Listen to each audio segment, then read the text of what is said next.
abang saya Al-Ustaz Ganis MK, serta para alim ulama, para asyari, para hujat yang lainnya yang mohon maaf yang tidak dapat saya sebutkan namanya satu persatu, namun tidak menguras hormat ta'zim al-fakir kepada beliau. Mohon izin sama Kiai, ini yang anak-anak mohon maaf saya bicara. Pak Kiai mohon izin Pak Kiai. Terlebih dahulu marilah sama-sama kita panjatkan puji syukur kita kehadirat Allah Jalla Jalaluh yang alhamdulillah di malam yang berbahagia ini Allah masih percaya kepada kita dengan diamanahkannya kepada kita cucuran rahmat, nikmat dan karunia-Nya. Teriring doa semoga semua nikmat itu menjadi kita lebih dekat kepada Allah Subhanahu wa Ta'ala. Amin ya Allah.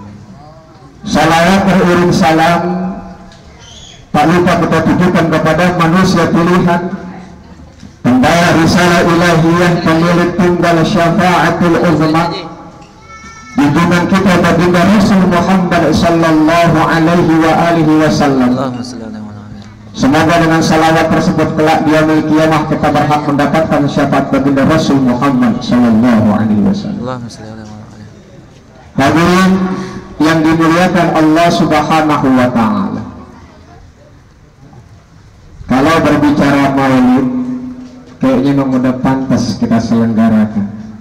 Kenapa? Sebab diantaranya kita ada karena berkat akan adanya baginda Rasul Muhammad sallallahu alaihi wasallam. Kalau kita puji baginda Rasul udah pantas. Al-Imam Ali bin Muhammad bin Husain Al-Habasyi dalam kitabnya Simtud Durrar, ini karamat acaranya murid baca rawi aja deh. Orang condet, saya kalau baca murid malu orang condet jago baca rawi. Saking jagonya orang baca rawi, akhirnya diabadikan menjadi salah satu nama jalan tol Jagorawi. Gara-gara orang condet jago baca rawi.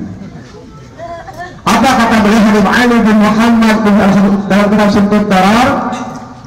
Wa ala tafannuni wasifi biwasfihi yakna zamanu wa fihi ma lam yusafi. Beliau mengatakan berapapun banyak dilakukan oleh orang untuk memuji sifat beliau Muhammad sallallahu alaihi wasallam, yakna zamanu wa fihi ma lam yusafi, sampai zaman berakhir pun kita nggak mampu mensifatkan sifat beliau yang sangat mulia. Kenapa? Tak lain karena Allah sendiri di dalam surah Al-Qalam sudah mengatakan wa innaka la'ala khuluqin azim. Lihat Al-Habib Abdurrahman Ad-Dibai, dia menceritakan jangankan beliau ada, belum adanya ada udah sangat mulia. Di fasal pertama tadi mulai dibatu ada, belum diciptakan wa arada fakhruhu alal asya wa qala hadza sayyidul anbiya. Dulu ketika Allah belum menciptakan manusia, Allah pamerkan tuh baginda Rasul Muhammad sallallahu alaihi wasallam di kalangan penghuni surga. Wa arafahu ala asya wa qala hadza sayyidul anbiya. Kata Allah, wahai malaikat, wahai penghuni surga, dikenali nih hadza sayyidul anbiya wa ajjalul asfiya wa akramul habaib. Beliaunya belum ada menurut riwayat 2000 tahun sebelum Nabi Adam diciptakan. Hai malaikat, hai penghuni surga, kenalin, ini pemimpin para nabi, wa ajjalul asfiya, manusia yang paling utama, wa akramul habaib, orang yang paling mulia di antara orang yang paling dicintai dia. Jadi pantas kita kalau maulid. Sampai malaikat tanya, ya Rabbi lahu Adam, wahai Allah, apakah itu benar Nabi Adam? Allah jawab, nahi, bukan. Qala Adamu uniluhu a'lal maratib, bahkan karena ini Nabi Adam aku angkat derajatnya. Nabi Adam belum ada, buru-buru pandur Allah pamerkan penghuni surga, demikian mulianya. Penasaran malaikat ya Rabb, qila huwa Ibrahim, wahai Allah, apakah itu Nabi Ibrahim? Bukan. Qala Ibrahim takum hujjatuhu alal ubadil asnami wal kawakib. Bukan, kata Allah, bahkan berkat nur ini Nabi Ibrahim mampu menunjukkan, membuktikan hujahnya terhadap para penyembah berhala dan penyembah bintang. Malaikat nanya lagi, qila huwa Musa ya Rabb, wahai Allah, apakah ini Nabi Musa? Allah jawab bukan. Allah akhuhu walakin hadza habibu. Kata Allah, ini bukannya Nabi Musa, tapi ini nurnya saudara Nabi Musa alaihi salam. Walakin hadza habibu wa Musa kalimun wa mukhatib. Ini ruh kekasihku, ini nur kekasihku, tapi kalau Musa yang akan berbicara langsung kepadaku. Ya Rabb, qila huwa Nuh, wahai Allah, apakah ini nurnya Nabi Nuh alaihi salam? Qala Nuh yanju minal gharabi wa yahliku man khalafahu minal ahli wal aqarib. Bukan, ini bukan nur Nabi Nuh, bahkan berkat nur ini Nabi Nuh selamat daripada yang menenggelamkan, dan celakalah orang-orang dan saudaranya yang menentang dirinya. Walhasil saudara, Nabi Ibrahim selamat dibakar oleh Raja Namrud. Allah mengatakan ya Nuh ya nar kuni bardan wassalaman ala Ibrahim. Ternyata rahasianya diantaranya di dalam tubuh Nabi Ibrahim, di sulbi Nabi Ibrahim dititipkan nur Nabi Muhammad sallallahu alaihi wasallam. Selamat Nabi Ibrahim gara-gara Allah titipkan di sulbinya nur Nabi Muhammad sallallahu alaihi wasallam. Nabi Nuh selamat dari badai. Saya baca di sebuah berita itu ketika zaman Nabi Nuh terjadi gelombang badai, itu kan kapal Nabi Nuh bertengger di Gunung Judi, Pak. Itu Gunung Judi tingginya antara 2.700 sampai 3.500 meter. Bisa kita bayangkan tuh tingginya air segimana tuh. Kenapa selamat? Allah titipkan nur Nabi Muhammad di sulbinya Nabi Nuh alaihi salam. Pantas kalau kita peringatin, kalau kita gedek banget pada mengatakan mulai bid'ah. Ya Rabb, qila huwa Isa, apakah nur Nabi Isa? Bukan, ini bukan nur Nabi Isa, bahkan Nabi Isa nanti yang akan mengabarkan tentang nur ini. Al-Habib Abu Rahman Baik melanjutkan, ketika 2000 tahun sebelum Nabi Adam diciptakan masih berupa nur, waktu sabih Nabi Muhammad masih berupa nur, bertasbih kepada Allah Subhanahu wa ta'ala, dan tasbihnya diikuti oleh para malaikat. Pantes Pak, kalau kita kerjakan maulid, baca sholawat, semuanya dinisbahkan kepada baginda Rasul Muhammad sallallahu alaihi wasallam. Di lain kitab Simtul Doror, Al-Habib Ali melukiskan betapa beliau mulia. Yang pertama, karena sallallahu alaihi wasallam ahsanan nasi khuluqan wa khalqa. Padahal beliau mengatakan sebelumnya, kalau banyak orang untuk melukiskan kemuliaan sifat beliau nggak bakal mampu. Karena tawadu beliau mencoba. Karena sallallahu alaihi wasallam ahsanan nasi khuluqan wa khalqa. Adalah baginda Rasul Muhammad sallallahu alaihi wasallam terbaik manusia dari segi sifat maupun segi bentuk. Akhlaknya masya Allah. Pak, bicara bentuk Nabi Muhammad sallallahu alaihi wasallam, saya dapat kaul dari guru saya. Kalau kita tanya kaum ibu, siapa Nabi paling ganteng? Yusuf. Jawaban Nabi Yusuf alaihi salam. Ternyata kegantengan Nabi Muhammad separuh dititipkan ke Nabi Yusuf alaihi salam. separohnya kegantengan, perempuan melihat Nabi Yusuf telap. Quran mencatat ketika para pemuka-pemuka permaisuri kerajaan mencemooh salah seorang permaisuri, akhirnya didatangkan, diundang para permaisuri, disajikan makanan, dikasihkan alat potongnya, langsung kata dia, ya Yusuf kau keluar.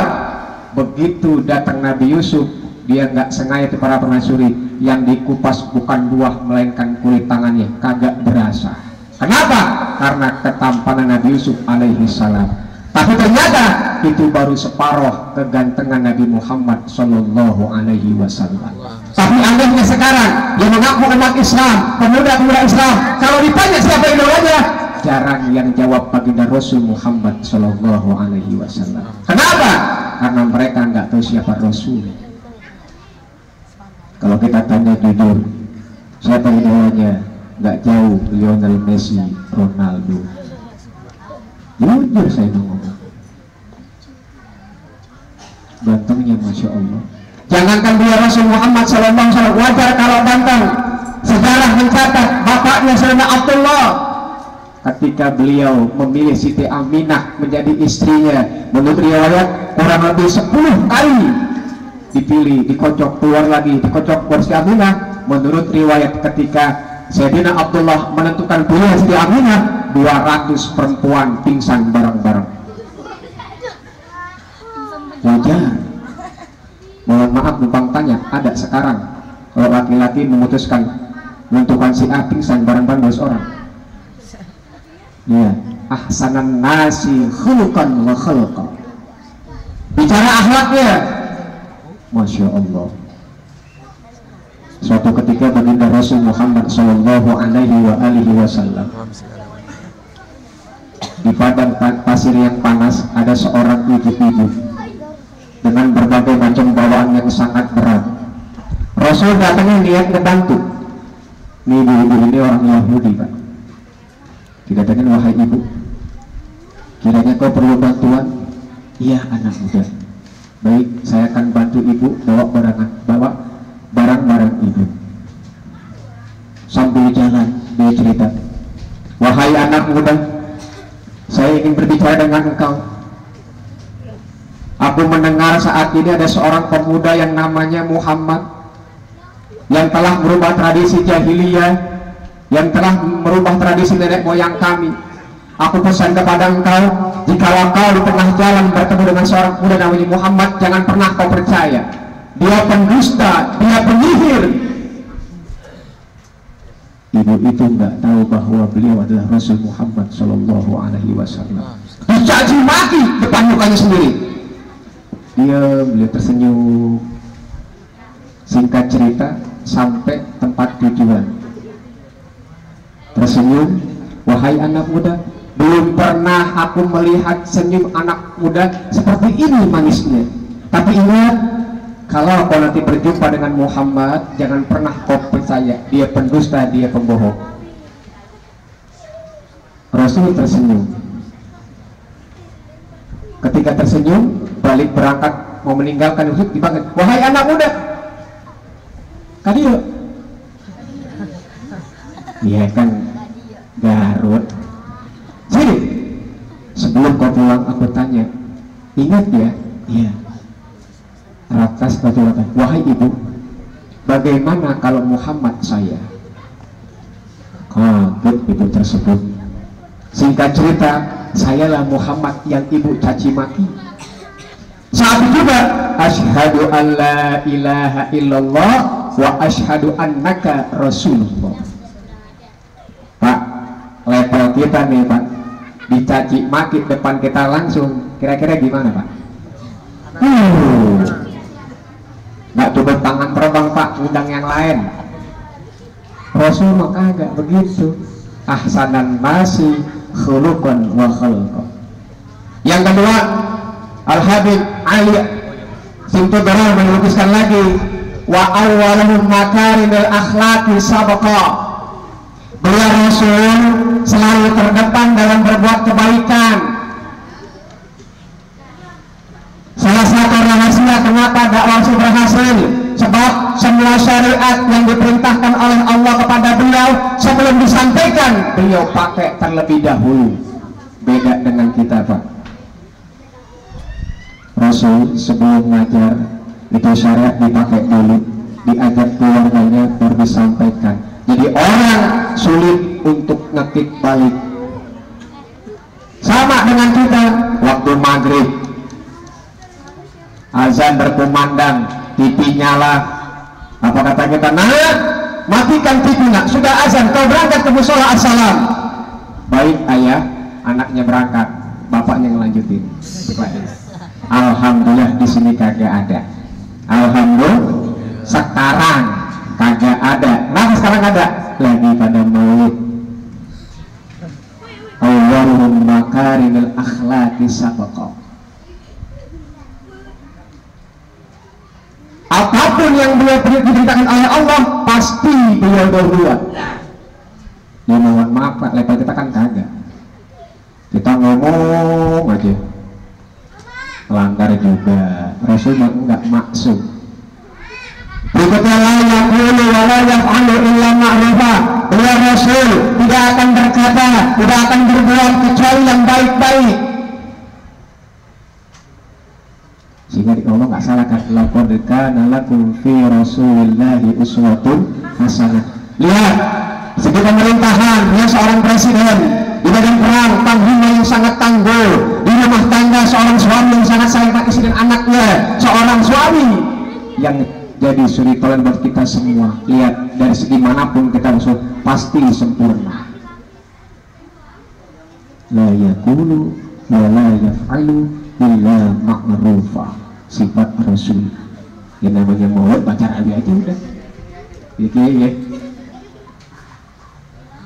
Yang berikutnya idza da'ahul miskinu ajabahu ijabatan mu'ajjalah. Sifat Rasul kalau diundang orang miskin ijabatan mu'ajjalah, dia segera berangkat, bahkan julukannya Abu Yatama. Kita kan kagak Pak, umumnya orang-orang kita kan Pak assalam dengan orang agak jauh beda Pak. Ada yang meninggal orang miskin, makannya berat banget, mulutnya ngomong paling kacang goreng keripik. Tapi kalau yang meninggal orang kaya, masya Allah, undangan habis bisa, habis maghrib udah rapi pakaiannya. Kau tahu pengalaman? Ini bisa ada abu miskin, ijabatan mu'ajjalah, pasti itu. Tadi Ustadz Garis undang maulid nih, undangnya dari maghrib. Ada yang benar, ada yang taran-taran, ada yang nungguin kembali keluar, macam-macam. Nih kita maulid aja Pak, nanti macam-macam Pak. Harusnya, ya makan dulu ya, nggak usah mah. Ustadz Garis maulid, ada makanannya, ada yang begitu. Ahlan was, ini malah. Lagi apa Ki? Satu siapa nih? Lahul hulus sahal. Beliau sangat sederhana orangnya. Kita ingat ketika beliau menjahit perompahnya yang putus, ya Allah, ada Pak, level kita kan Pak, sendal putus ganti.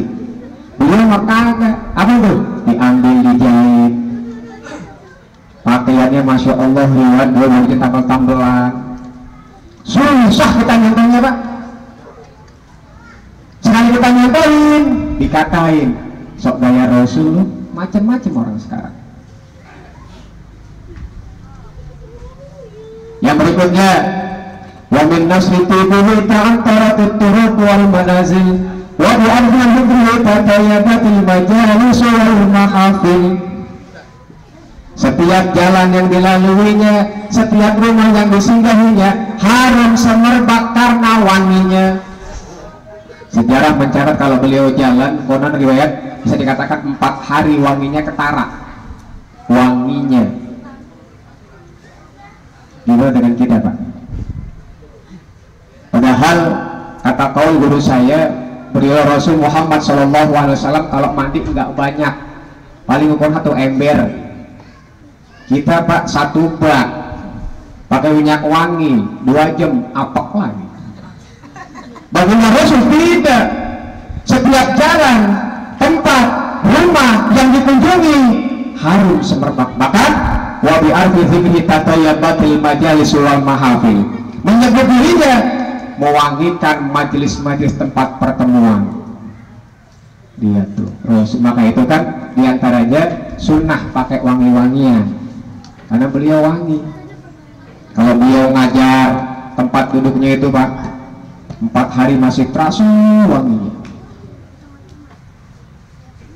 Dan salah satu sebab juga kenapa Siti Aisyah awet muda, menurut riwayat katanya kalau beliau Rasul pulang dakwah, pulang berdagang, ada keringat diusap oleh Siti Aisyah. Usapan keringat itu dibalurkan ke mukanya, tambah cakep keringat Rasulullah. Maka itu ibu-ibu dalam kalau mau awet muda, suami pulang kerja keringetan, basuh keringatnya, taruh muka kita, muntah kita Bu. Ini keringat kita beda Rasulullah. Dan hebatnya lagi, fama min khuluqin fil bariyatil mahmud illa wa huwa muta'allaqan an zainil wujud. Siapapun manusia adanya punya perangai cakep, cantik, sopan, pasti bersumber dari beliau. Jadi saya katakan di antara satu penyebabnya Nabi Nuh selamat, Nabi Ibrahim selamat, gak lain sumbernya beliau. Kita berperangai cakep, gak lain nyontoh beliau. Kenapa? Guru kita telah berbicara, Al-Quran telah mengatakan, guru kita menyampaikan, semua apapun yang indah, yang cantik, sifat, perbuatan, wa huwa ila an muta'alaqan an zainil wujud, pasti bersumber dari Rasul Muhammad sallallahu alaihi wasallam. Jadi nggak salah kalau kita maulid. Maka itu yang namanya rawi kalau bisa dipahamin juga, jadi kita paham. Kan sekarang banyak tuh rawi-rawi terjemah, jangan goyang aja, paham agak, gue mau goyang aja gitu. Itu Masya Allah, kita bahas rawi aja selesai maulid. Jadi nggak heran kalau Allah mengatakan wa innaka la'ala khuluqin azim. Jadi kita bersyukur nih Pak, kita bersyukur tanpa kita minta, kita jadi umat Nabi Muhammad Sallallahu Alaihi Wasallam. Sebab banyak di antara kita, di lingkungan kita yang tidak bernabikan Muhammad Sallallahu Alaihi Wasallam. Sebab kenapa? Di dalam sebuah kitab Allah berbicara dengan Nabi Allah Musa alaihi salam. Ya Musa, ini kita mulia Pak.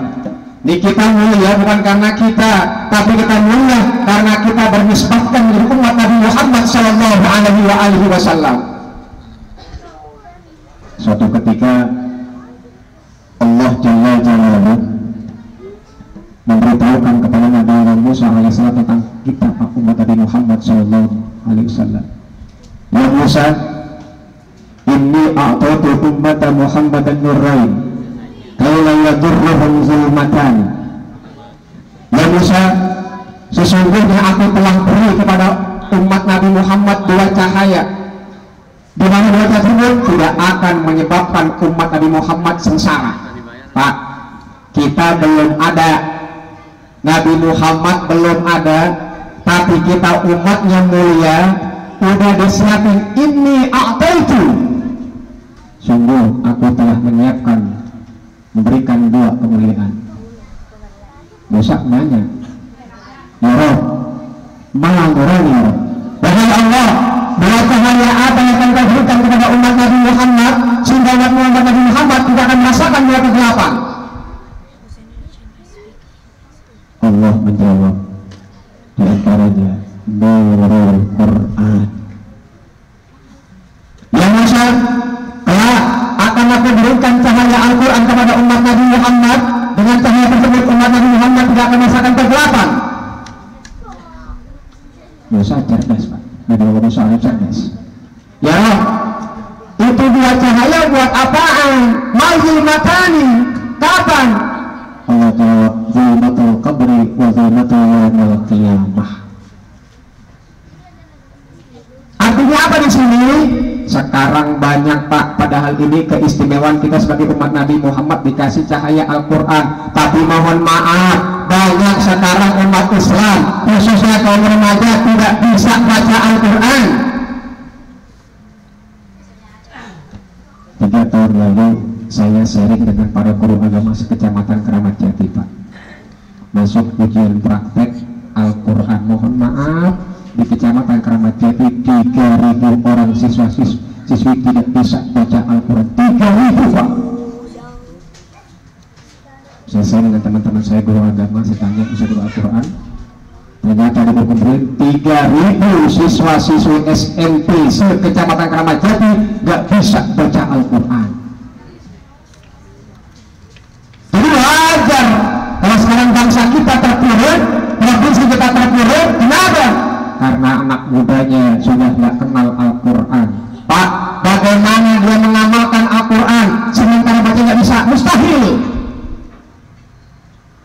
Kan terkadang dari minat baca tinggi pengen tahu makna, akhirnya pengamalan. Tapi lihat sekarang,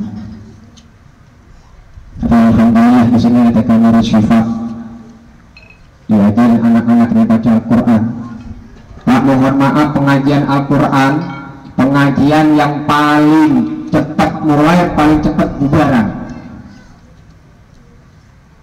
Tahadus bin Nikmah saya pernah ngisi di Tanjung pengajian Al-Quran dengan ngaji aba-aba 50 tahun, 40 tahun. Pertama 20 orang, sampai jalan 2 tahun 2 orang. Kenapa? Mohon maaf, terkadang orang tua mohon maaf, kalau yang ngajar mudaan misalnya dikit dia nambah. Besok datang kondangan Ustaz, datang ada aja. Begitu sambutan, Masya Allah. Intinya apa? Nabi jauh-jauh hari udah ngajarin alimu auladakum ala salasin khisalin. Di antaranya baca Al-Quran. Ajarkan, didik anak kamu 3 perkara. Jangan tanamkan, kenalkan kepada Al-Quran.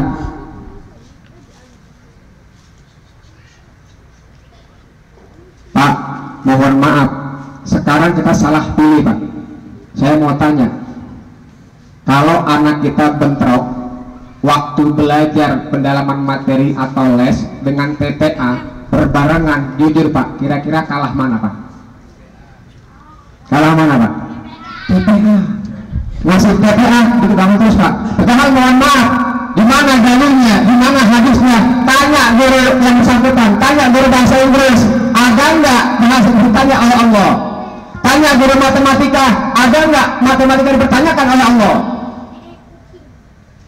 Padahal Pak, mohon maaf, kalau anak kita nggak bisa baca matematika bahasa Inggris, dia dewasa bisa nyari Pak.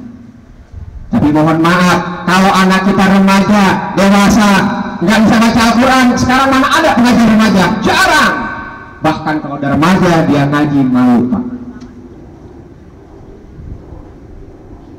Ini kenyataan.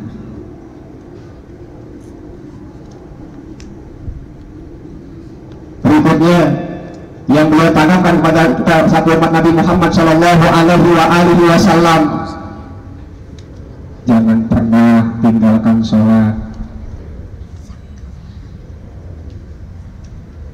Lihat Pak, ada sebuah hadis begini, alimu awladakum bis-shalah wa hum abna'u sab'i sinin wa tribuhum 'alaiha wa hum asyrik.